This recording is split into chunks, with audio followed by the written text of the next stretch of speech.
Judgment Day on Boris Johnson. Tories to vote on whether to back their boss.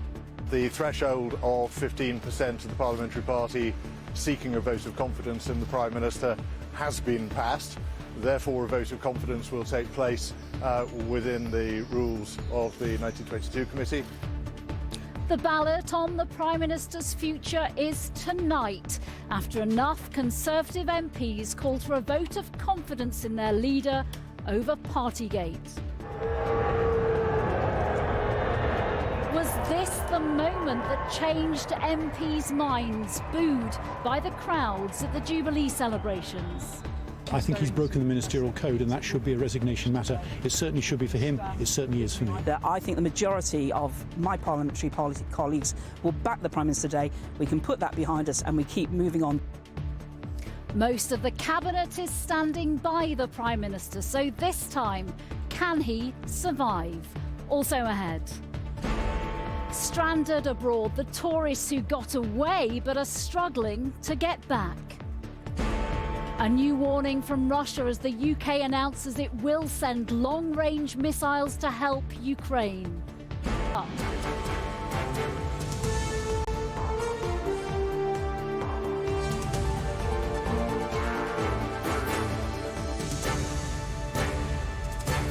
This is the ITV Lunchtime News with Nina Hussain in Downing Street. Good afternoon from Downing Street. The bunting is still out, but the party might be over for one Boris Johnson. 2 years ago, there was a party in the garden here while the country was locked down because of COVID. We didn't know about it at the time. But tonight, the Prime Minister will find out if the Partygate scandal that followed has killed his career or whether enough Conservative MPs will back their boss. Yesterday, at least 54 Tories sent letters calling for a confidence vote in Boris Johnson. Sometime after 8 o'clock tonight, we should know if he can survive a secret ballot of all Conservative MPs. So, how did we get here? Here's our political correspondent, Romilly Weeks. Downing Street might still be draped with Jubilee flags, but among sections of his MPs there's a growing sense the party's gone on too long for the Prime Minister. While the country celebrated, Tory backbenchers were steeling themselves. The result announced this morning: there will be a vote of confidence in Boris Johnson's leadership. The threshold of 15% of the parliamentary party seeking a vote of confidence in the Prime Minister has been passed. Therefore, a vote of confidence will take place within the rules of the 1922 committee. That vote will take place this evening in the House of Commons between 6 and 8 o'clock, and we will announce the result shortly thereafter. If this outbreak of booing outside St Paul's Cathedral over the weekend gave the Prime Minister an insight into public feeling after Partygate, he woke up this morning to new evidence of how his MPs are turning against him. His friend and former Minister Jessie Norman withdrawing his support and writing, "You've presided over a casual culture of law-breaking. To describe yourself as vindicated by the report is grotesque." That soon followed by the resignation of his anti-corruption czar, John Penrose. I think he's broken the ministerial code, and that should be a resignation matter. It certainly should be for him. It certainly is for me.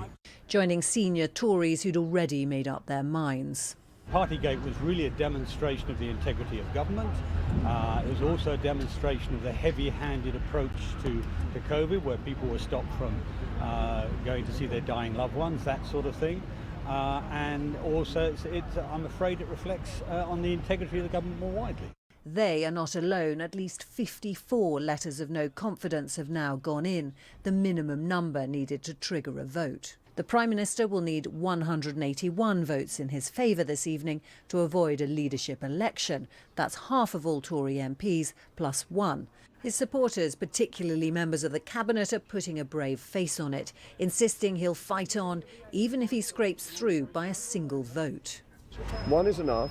But I hope everybody will back the Prime Minister. Bear in mind, it's only 2.5 years ago that they got elected on his coattails. So what's and those were very effective coattails. It's the privilege of members of Parliament to ask for a new leader. I think the majority of my parliamentary colleagues will back the Prime Minister today. We can put that behind us and we keep moving on, delivering on our manifesto to make sure that we focus on the things that are mattering to people in their daily lives right now. Today, Boris Johnson has written to MPs to try and shore up support, saying, "I know that over recent months I've come under a great deal of fire. Some of that criticism has perhaps been fair, some less so. But I cannot stress too much that we have a golden chance to put this behind us now." Boris Johnson is elected. But some of those MPs see a rather different golden chance, like a tilt at the leadership. Likely contender Jeremy Hunt, who lost to Boris Johnson last time, has been tweeting he'll be voting for change this evening. Tory MPs find themselves returning from the bank holiday break with a key decision to make. Most believe the Prime Minister will win tonight's test, but history has shown even a win can be fatal. Romilly Weeks, ITV News. Let's take a closer look at what happens as the day goes on then. Conservative MPs will vote between 6 p.m. and 8 p.m. tonight. The result will be announced shortly after. 181 is the magic number that Boris Johnson needs to win the vote. That's half of his MPs plus one. And a reminder, this vote is in secret, so MPs can back their boss or not without consequences. I'm joined by our political editor, Robert Peston. Robert, the bunting is still up. Some of the protesters who want Boris Johnson out have they've joined us here as well. What is your prediction? Can the Prime Minister survive this? So look, anybody who tells you that they know the result is either a fool or a liar. And there are three reasons for that. One is actually quite a large number of Tory MPs simply haven't told us how they are going to vote. Second, it's a secret ballot, and I confidently tell you that some people who've said they're going to vote for him won't in the end, because they can get away with it, and some of those people who say they're going to vote for him don't completely have confidence in him. But there's a third reason, which is in the end Tory MPs are making a judgment about his character, and there are people from across the Tory party, Brexiters, left-wing, right-wing, who either like him or don't like him. This is very different from that confidence vote in Theresa May at the end of 2018, which was all about Brexit. And we could tell which of the Brexit supporters really hated her plans, and we could predict, therefore, there was going to be a sizable but initially non-lethal vote against her. Now, when I talk to Tory MPs, you know, for what it's worth, they focus on the number of 150. They think there is a risk for Boris Johnson that there will be 150 votes against him. Now, that doesn't mean that he automatically loses and is forced out. It's a bit more than 40% of his party voting against him, but that will be a huge number. And it would massively undermine confidence in him, because it would mean that something like 70 to 80% of those who are not on his payroll, those who are not ministers, who don't owe their positions to his patronage, were no longer backing him. And very few prime ministers in history could survive for more than a few weeks or months that kind of vote against them from their own MPs. OK, Robert, for now, thank you very much. I'm joined now by the Culture Secretary Nadine Dorries, who is supporting the Prime Minister. Good afternoon to you, a busy day. Boris Johnson, your boss, will talk to all the Tory MPs at 4 o'clock this afternoon. He's campaigning now to save his career. Do any of his achievements over the past 3 years matter to those who believe he broke the law, he broke the rules, and he misled Parliament? Well, they should do, because on all the big decisions, the Prime Minister has got it absolutely right. Whether it was supporting and driving forward the vaccine programme during the pandemic, lifting the restrictions. We have the lowest unemployment rate since 1974. We are facing Russia today firing rockets into Kyiv in Ukraine, resulting in a global cost of living crisis. I think people need to reflect on what the Prime Minister has delivered, not least Brexit. And what about those who want to reflect on and focus on what he did during the pandemic when everyone else was sticking to the rules? Well, The Prime Minister has apologised humbly to the House. There's been a full investigation by the Met Police, a full investigation by Sue Gray. He was issued with a fine for which he's apologised. And remember, we don't know yet if Keir Starmer's going to receive a fine too. Nadine Dorries, what about this issue, though, of misleading Parliament over what went on in Downing Street behind me? The Prime Minister did not do that, and I think that conclusion will be reached shortly, I hope, sooner rather than later. But there is if you look at the facts, there is no way the Prime Minister misled Parliament. Nadine Dorries, he received one fine. What was your reaction when the Prime Minister was booed on Friday? Because it feels like, from what some Tory MPs are telling us, the mood has changed, where they were going to Jubilee parties and they were being told by people at those parties that they had now had enough. They want this to change. So I don't hear that narrative myself. What I am hearing is Keir Starmer telling people that a small minority of MPs are going to destroy the Conservative Party within a short period of time. What I see is a small minority of MPs who are going to attempt to overrule a vote of 14 million people for the Prime Minister, the biggest majority a Conservative leader has had since Margaret Thatcher. And I'm afraid that whilst we are in the position we are at the moment, with Russia firing rockets into Ukraine, with a global cost of living crisis, I think that it is self-indulgent for a very small minority of MPs to think that we could stand around for 3 months with a paralysed government while they focus on the personal ambitions of a few and decide that they want to have somebody else as Prime Minister. If Boris Johnson does not survive this vote this evening, if people don't agree with your analysis, one potential successor is Jeremy Hunt. He said it's time for change. You have publicly criticised him and his track record today, a so-called blue-on-blue attack. Some Tory MPs are now criticising you. This is all getting very messy, isn't it, in terms of how the Conservative Party is looking to the voters right now?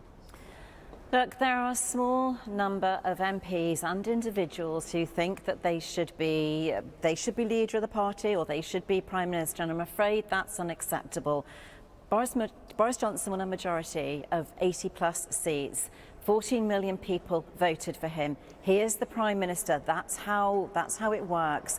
And that small number of MPs who believe that they should have been Prime Minister, it is just not appropriate for this action to be taken and for those MPs to be calling a vote. I'm afraid the country elected Boris Johnson, and he should be there until the next general election. I think they need to accept that. You know, how could we possibly expect people to go out and vote for us again at any time for the Conservative Party if a small minority of MPs think that they can overrule, repeatedly by the way in our history, if they can overrule the majority vote of the public? Nadine Dorries, thank you very much. Your thoughts on this important day in British politics. Thank you. Well, while there are Conservative MPs clearly supporting the Prime Minister this afternoon, this vote is happening because at least 15% of them aren't. Andrew Bridgen is the MP for North West Leicestershire and one of the more than 54 MPs to submit a letter of no confidence. He spoke earlier to our Deputy Political Editor, Anushka Asthana. Was there a moment this weekend that you felt this is time now? I put my letter in some time ago, but it was only reinforced this weekend, spending so much time in my constituency with my constituents celebrating the Platinum Jubilee. What were people saying? That they were delighted I'd put my letter back in and that they got no confidence in the Prime Minister. They just think he has to go? They think he has to go. Therese Coffey was just saying that almost everyone told her the Prime Minister needs to stay among her constituents. Do you find that hard to believe? I find that particularly hard to believe. My seat's right in the middle of the country, North West Leicestershire. We're Middle England. I think we're a good barometer of public opinion. We always have been. Is it fair to say that the rebellion is coming from all sides of the party? Yes, I think it's Conservative MPs who've got to the end of their tether. I don't think it's coordinated at all. That is an impediment, and there is no natural heir apparent, but that doesn't mean that we can carry on with Boris Johnson. Andrew Bridgen there. There's much more on our website on today's confidence vote in the Prime Minister, including the procedure for tonight's vote and a list of MPs who have confirmed to have written a letter to Sir Graham Brady, as well as those who have publicly told Boris Johnson to quit. Let's bring you some of the day's other news. And after the chaos of trying to get away over the Jubilee weekend, now the chaos of trying to get home again. More than 200 flights were cancelled over the weekend, leaving tens of thousands stranded abroad. Martha Fairley has the details. After the chaos last week when holidaymakers tried to get away, now passengers are stranded abroad, with EasyJet, British Airways, TUI and Wizz Air all scrapping flights back to the UK. The Gates and Ruddle families were due back from Cyprus last Wednesday. They're on a flight tomorrow, but are worried it might not go ahead. We were all due back at work. The kids are due back at school. We've all had to get in contact with the schools and our bosses and everything to let them know the situation. And luckily, everyone's been incredibly accommodating. It's obviously completely out of our control.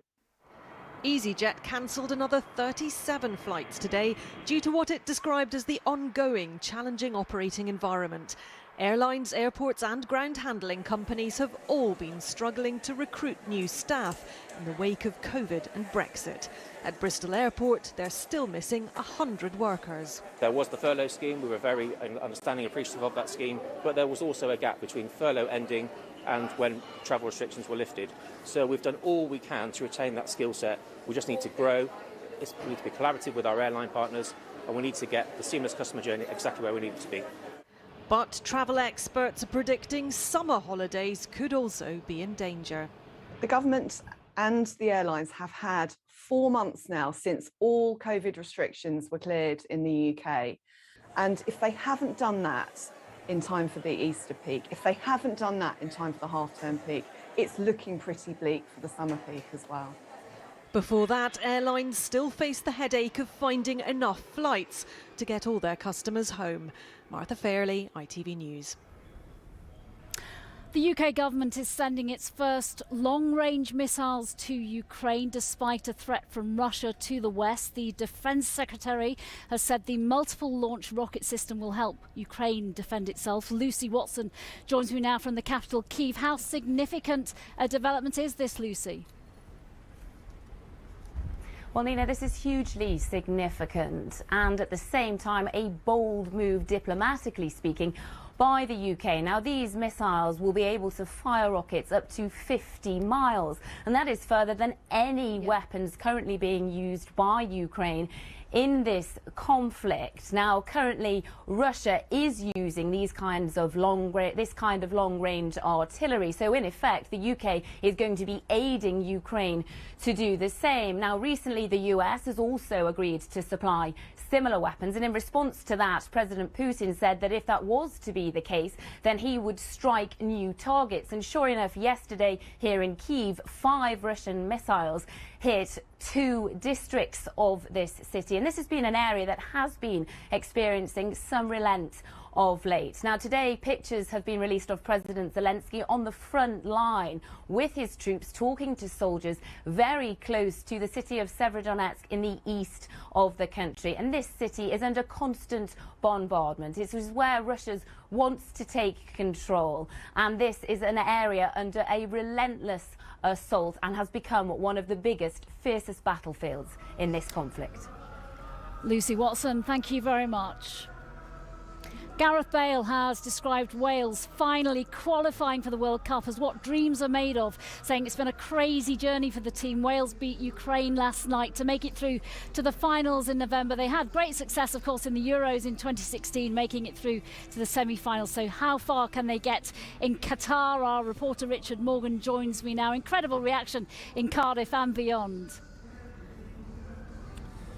Yes, absolutely. Well, it's quite quiet here now, Nina, but I can tell you it was anything but last night. More than 32,000, mostly Welsh fans, here to cheer on their heroes to glory in the stadium behind me. It was a bit of a nervous start, but after 32 minutes, the Red Wall had plenty to cheer about when Wales' team was so excited. This is the first time this has happened in 64 years. 1958, the last time Wales reached a World Cup.